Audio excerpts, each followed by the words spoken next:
Ano daw ang kondisyon ko kung ako ang mamuno sa bansang ito? Isa lang kondisyon ko. Isa ang kondisyon ko, ito lang. Lahat ng budget lagay sa kamay ko. Lahat ng pera ng Pilipinas, 5.6 trillion ilagay sa kamay ko. In 5 years, gagawin kong superpower ang Pilipinas. Walang makikialam na magnanakaw kahit 5 pag kayo ay tumulong sa akin. Bansang Pilipinas, bigyan niyo ko ng 5 years, tumabi kayong lahat. Bigay niyo lahat sa kamay ko ang pera, kukuha ko ng mga mabubuting tao katulad ko, ipaplano ko buong Pilipinas mulang Luzon, Visayas at Mindanao. 5 years, superpower kayo. In 5 years, pag hindi natupad yung sinabi ko, bitayin ninyo ako dyan. Pero tumabi muna kayo, huwag kayo makialam. Lahat, itutok ninyo lahat ng camera sa akin kung paano kung gagastuin ang pera nyo. May nagsabi sa akin, Pastor, yung ginawa mo sa bansang Carian, lahat nakita namin, pagkaganda-ganda. Kung ikaw naging presidente ng Pilipinas, ganda siguro ng bansang Carian, no? Sabi ko, wala akong ambisyon na ganun para sa bansang Carian, sa bansang Pilipinas. Dinadalangin ko lang. Kasi hindi ko ministry yung maging politiko. Maging politiko ako katulad nyo. Ayan, nakatali na rin ang kamay kong katulad ninyo. Ang gusto kong gawin, hindi ko magawa. Kahit hindi ako magnanakaw, ako sana kong nagnakaw pag kami ginawa akong mabuti. Di ba? Gayon nga, hindi ako konektado sa gobyerno. Lahat ng akusasyon pinupukol sa akin imbis na ako ay pasalamatan di ba? So, ano daw ang kondisyon ko kung ako ang mamuno sa bansang ito? Isa lang kondisyon ko. Isa ang kondisyon ko, ito lang. Alisin ang Senado, alisin ang Kongreso. Lahat ng budget lagay sa kamay ko. Lahat ng pera ng Pilipinas, 5.6 trillion ilagay sa kamay ko. In 5 years, gagawin kong superpower ang Pilipinas. Wow! Walang magnanakaw kahit 5. At walang makikialam na magnanakaw kahit 5 pag kayo ay tumulong sa akin. Walang magnanakaw na katulad ng nakita natin ngayon. Gusto kayong tumulong sa akin, you must be super honest when it comes to pera. Ganon. Yan ang totoo. Nakita niyo yan sa bansang Carian. Maraming mic ako sa akin sa bansang Carian ng mga ulupong diyan, pero financial, tanungin ninyo ang buong kingdom citizens. Bansang Pilipinas, bigyan niyo ko ng 5 years, tumabi kayong lahat. Kayong mga nag-aaway-away sa demokrasya na ito, pinag-aawayan ninyo, isa lang, pera lang bigay niyo lahat sa kamay ko ang pera. Kukuha ko ng mga mabubuting tao katulad ko. Ipaplano ko buong Pilipinas mulang Luzon, Visayas at Mindanao. 5 years, superpower kayo.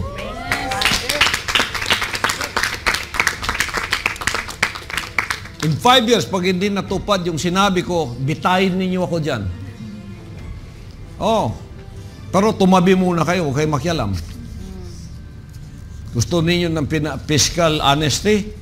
Lahat, itutok ninyo lahat ng camera sa akin kung paano ko gagastuin ang pera nyo. Paano ko itataas ang bansang ito?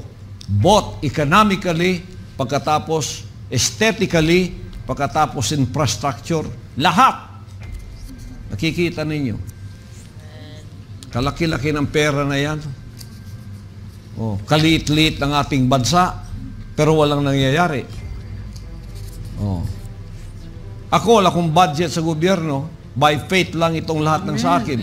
Pero nagagawa ko sa humanitarian project ko, hindi pa nyo nagawa yun. Kung bibilangin ko ilang libong sakong bigas ng naipamigay ko at lahat ng goods na naipamigay ko, hindi mo na siguro mabilang. Pero pinagmamalaki ko ba yan? Wala akong budget niyan galing sa inyo na pagkakamalan pa kung ako'y tatakbo.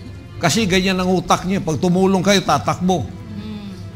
Para tumakbo, para mayroong posisyon para magserbisyo? Ay, naku. Hindi, unang-una magnakaw. Hindi ko nilalahat, ha? Kaya kami ni Pangulong Duterte, nagkakasundo kami pagdating dyan. May nagsabi sa akin, Pastor, yung ginawa mo sa bansang Kariyan, lahat-lahat nakita namin, pagkaganda-ganda. Kung ikaw naging presidente ng Pilipinas, ganda siguro ng bansang Kariyan, no? Sabi ko, wala akong ambisyon na ganun para sa bansang Kariyan, sa bansang Pilipinas. Dinadalangin ko lang. Kasi hindi ko ministry yung maging politiko.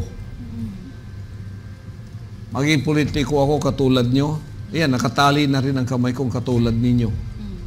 Ang gusto kong gawin, hindi ko magawa. Kahit hindi ako magnanakaw, ako sana kong nagnakaw pag kami ginawa akong mabuti. Di ba? Gayon nga, hindi ako konektado sa gobyerno. Lahat ng akusasyon pinupukol sa akin eh. Imbis nga ako ay pasalamatan eh. Di ba? So, ano daw ang kondisyon ko kung ako ang mamuno sa bansang ito? Isa lang kondisyon ko. Isa ang kondisyon ko, ito lang. Alisin ang Senado, alisin ang Kongreso. Lahat ng budget, lagay sa kamay ko. Lahat ng pera ng Pilipinas, 5.6 trillion, ilagay sa kamay ko. In 5 years, gagawin kong superpower ang Pilipinas. Wow! Walang magnanakaw kahit 5 at walang makikialam na magnanakaw kahit 5 pag kayo ay tumulong sa akin. Walang magnanakaw na katulad ng nakita natin ngayon.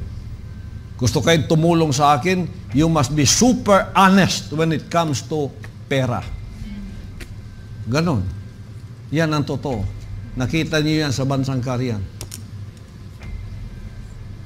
Maraming may akusa sa akin sa bansang Kariyan ng mga ulupong dyan, pero financial, tanungin ninyo ang buong kingdom citizens. Bansang Pilipinas, bigyan niyo ko ng 5 years, tumabi kayong lahat. Kayong mga nag-aaway-away sa demokrasya na ito, pinag-aawayan ninyo, isa lang, pera lang eh.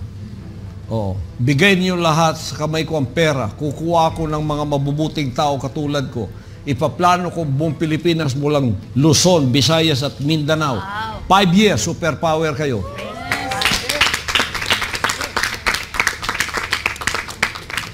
In 5 years, pag hindi natupad yung sinabi ko, bitayin ninyo ako dyan. Oh, pero tumabi muna kayo, huwag kayo makialam. Gusto ninyo ng fiscal honesty? Lahat, itutok ninyo lahat ng camera sa akin kung paano ko gagastuin ang pera nyo. Paano ko itataas ang bansang ito? Both economically, pagkatapos aesthetically, pagkatapos infrastructure, lahat. Nakikita ninyo. Kalaki-laki ng pera na yan. Oh, kaliit-liit ng ating bansa, pero walang nangyayari. Oh. Ako, wala akong budget sa gobyerno. By faith lang itong lahat ng sa akin. Pero nagagawa ko sa humanitarian project ko, hindi pa nyo nagawa yun. Kung bibilangin ko ilang libong sakong bigas ng naipamigay ko at lahat ng goods na naipamigay ko, hindi mo na siguro mabilang. Oh, pero pinagmamalaki ko ba yan? Wala akong budget niyan galing sa inyo na pagkakamalan pa kung ako'y tatakbo. Kasi ganyan ang utak niyo. Pag tumulong kayo, tatakbo. Para tumakbo, para mayroong posisyon para magserbisyo. Ay, naku. Hindi, unang-una magnakaw. Hindi ko nilalahat, ha.